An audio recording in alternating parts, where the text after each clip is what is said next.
The clones ka-voice of the star segment ng Eat Bulaga. Isang taon na matapos buksan para sa mga talented Pinoy artists. At Eat Bulaga, may inihandang special na birthday celebration para kay Roel Carino sa Sabado.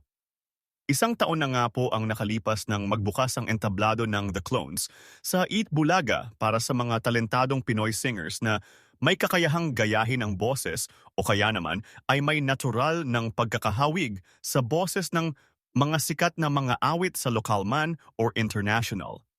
Dito nga natin natunghayan ang husay ng mga Pinoy singers na talaga naman nagpabilib sa ating mga kababayan at maging sa mga dayuhan. Isa nga sa kanila ay si Jean Jordan Abina, ang ka-voice ni Karen Carpenter na itinanghal na The Clones Ultimate Grand Winner. At syempre nandyan ang mga clone artists na kasalukuyang may exclusive contract sa Eat Bulaga, ang clones nila Matt Monroe, Elvis Presley, Gary Valenciano, Miley Cyrus, Steve Perry, Michael Bolton at Basil Valdez. Dahil nga sa tagumpay ng The Clones segment ng Eat Bulaga, marami na nga ang naghihintay sa muling pagbubukas ng pintuan nito para sa mga susunod na talented Pinoy singers na magpapabilib sa ating mga dabarkads. Ang hindi ko rin alam. Charlie! Alam niyo ba na birthday ng Clones today? Wow! Simulan natin ang The Clones, The Voice of the Stars. Oh! Mabilis! 1 year na pala na. Oo. Tapos ito na sila nagpo-concert na. Diba?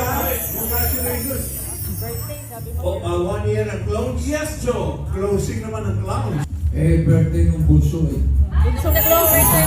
Sino eh? Birthday niya ni Sir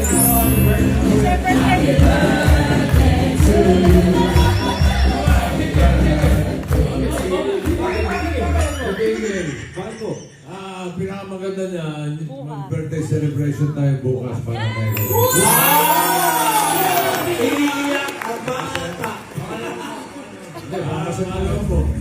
Bukas yan. Okay. Baka umiyak ka na! Birthday.